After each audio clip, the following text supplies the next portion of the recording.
right, welcome to today's episode of Tomorrow's Leader, where we dive deep on all things leader related to leading yourself and leading others. I'm John Laurito, your host on this beautifully gorgeous Thursday afternoon. So I'm going to start with a couple of different stories, and this is going to lead into a point and all about influence. So I know you leaders are always craving information on how do I become more influential. And even if you're in sales, I mean, sales is influence, how you're influencing people to take certain actions, feel a certain way, think a certain way, whatever the case may be. Two great examples of what not to do. So this would actually fall also under the business blunders category in Tomorrow's Leader. So let me start off. Both of these have to do with my son's Jeep. So many of you know, earlier this year, I got him a used Jeep, which is like my dream car, let alone a kid's dream car. He's going off to college, just dropped him off at Loyola Marymount in Los Angeles.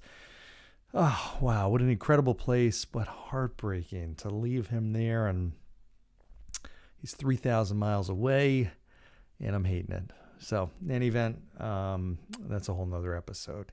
But as part of him going to college, he has this Jeep, which is a awesome vehicle. You know, you've got top off, doors off. I mean, it's every kid's dream, at least mine. And I would have loved to have something like this and would love to have something like this now, which I did up until about 2 weeks ago when we shipped it off to him. So in any event, here's a couple of interesting stories. One is the process of shipping this. Now, I didn't want him to drive it out there because it's 3,000 miles. So we decided to ship it out there. Not an inexpensive deal. I mean, to get a car across the country, you're looking at anywhere from $1,000 to $1,500. They put it on a car transport and they drive it out there literally, just like you've seen these big things, behemoth, things with 8 or 9 cars on them. That's what they take out there across the country. So in any event, I called the company that was highly recommended. They send somebody. Now, I was out of town. I was actually in Los Angeles dropping him off at school when they came to pick up the car. So my twin sister, Julie, met them to arrange to hand over the keys, and they put the Jeep up on the transport vehicle, and then she signs paperwork and all this kind of stuff. So they call me while I'm out there, and my sister says, listen, this guy has a problem with the Jeep. There's part of the soft top is flapping, and he's concerned about it blowing off and damaging some of the other cars. And he said he wants to talk to you. I said, okay, no problem. So I get on the phone and I start explaining to him. I said, the soft top is secure. I've driven it in, 80 miles an hour down the highway. It's never had any problem, never come off. He interrupts me and says, sir, I've been doing this 5 years. You don't need to tell me. And I'm like, whoa. What? Wait a sec. What? Is this actually how you're talking to me? What? Are you kidding? And he not only interrupts me, but goes down this path of berating me, saying that I don't have the right to tell him what to do. Obviously, things went way haywire at that point. And I got really angry. And I've literally been on the phone for him for 10 seconds before all this just exploded. And I'm like, you've got to be kidding me. I said, you have no right to talk to me this way, and blah, blah, blah, blah, blah. Anyways, he goes on and says, I guess my sister came back on and said he wants you to sign something saying that he's not responsible in any way for any damage that's done to the vehicle, this and that. And, it could damage other cars. And, if the Jeep itself is damaged, he's not going to take responsibility, all this kind of stuff. I said, no, absolutely not. No. And I said, even if that's normal operating procedure, I didn't know about it. First of all, that I was going to have to sign a liability waiver. But more so is this guy's attitude. Honestly, what? Like, I'm not going to give this person business when they talk to me and treat me that way. And I'm certainly not going to trust somebody who's also, acting that way, and with my car going across or my son's car going across the country. Anyways, we ended the call, and I just said, listen, I'm not doing business with this guy. Send him away. we'll get somebody else, which I ended up doing. The next person was fantastic, and it worked. Now, in between firing that guy and hiring the new transport guy, there was a dispatch company basically that handles all this. And I'd spoken to the lady there who was very helpful and very nice throughout the whole process. And she said, well, those are kind of dicey and they are risky sometimes, these soft tops, because they are driving for a long period of time out there. If it did fly off, sometimes they have been known to cause damage. That waiver, if that were to happen, is a pretty standard operating thing. After talking to her, I kind of understood that. But my point was I should have, or my point is I should have known that in advance. One thing, hey, listen, she knew the car was going to take, here's what you're going to need. Here's all the paperwork and here's this and that. But the bigger problem was this guy's attitude. I mean, honestly, like I'm doing him a favor, or he's doing me a favor rather. And just the attitude of, you're not going to tell me what to do. It wasn't even what I was doing. Anyways, that's story number one. Story number two also had to do with the Jeep. And then I'll tie this into influence. Story number two was I had, prior to this, wanted my son's car to get looked at and inspected and make sure everything was all right. So we had a couple of, things. It's a 2012, so it's got a few miles on it. Want to make sure it's working right and all that, and safe.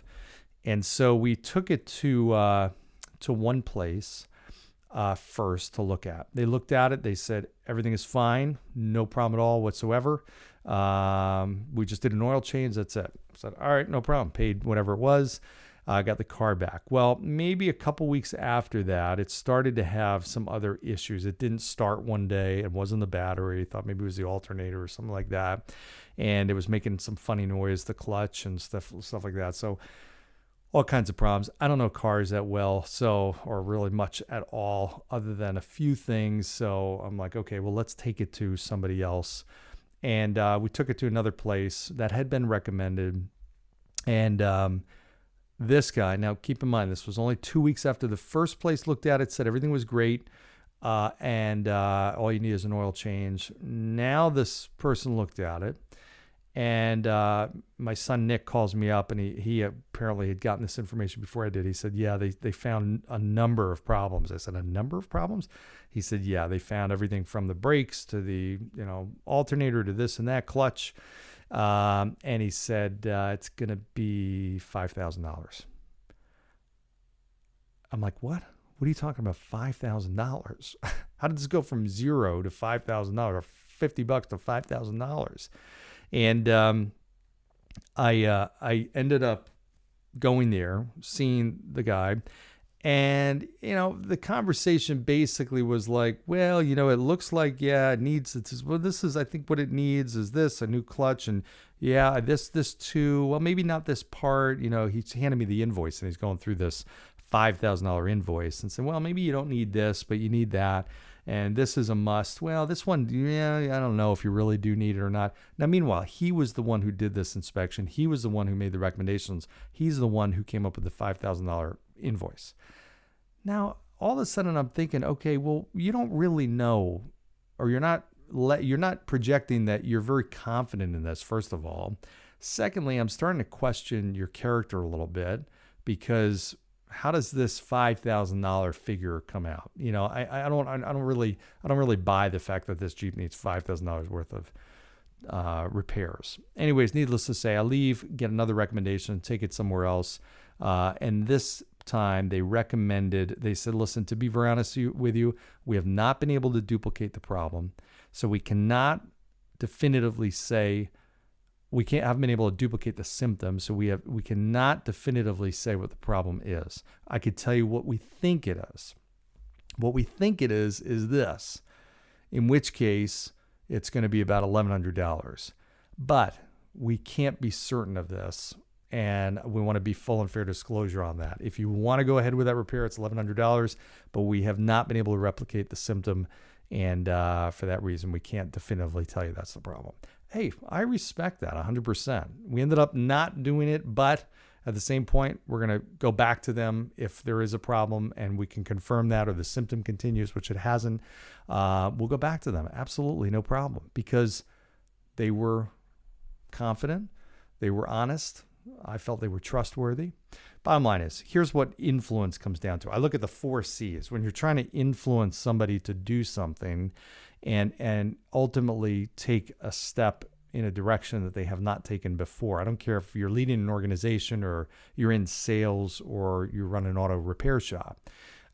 Those 4 C's that are really important. One is confidence. So we will all be influenced by somebody who is very confident in what the recommendation should be. If my doctor says, I absolutely know this is the issue and this is how to solve it, just the fact that he or she is that confident will influence me a little bit and will influence most people. So the first C, and this is not in a particular order, the first C is confidence. Second C is clarity. Okay, if the steps that I have to take are clear and the advice is clear and not wishy-washy, then it will lead me to more likelihood of acting on that and taking that advice and that person influencing me.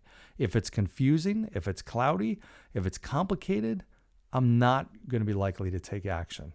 If it's clear, there's clarity, then I will be likely to take action. Okay, that's the second C. The third C is competence. Who's the person that's trying to influence me? Do I have the feeling that they are competent, that they know what they're doing? That $5,000 guy? No, I didn't really.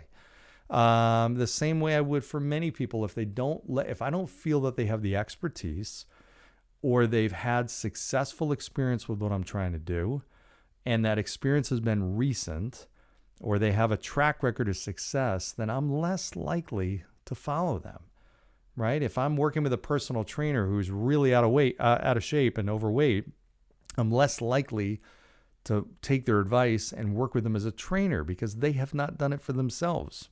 They're not just demonstrating competence. They may know the book smarts of training, but they haven't actually done it.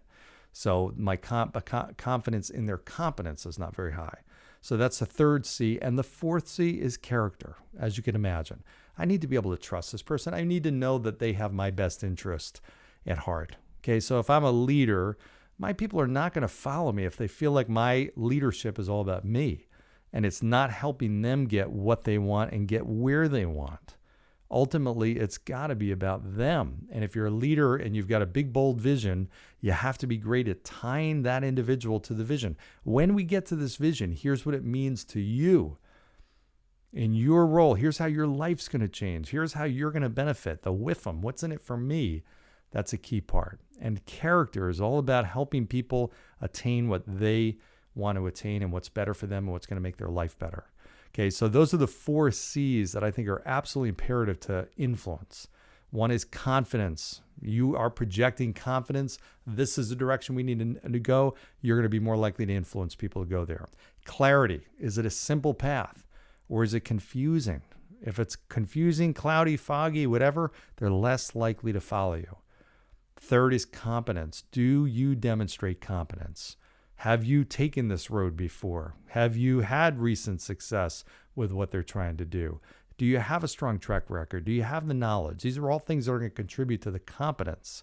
Do have other people worked with you that have given an endorsement for working with you and taking advice from you? And the last one is character.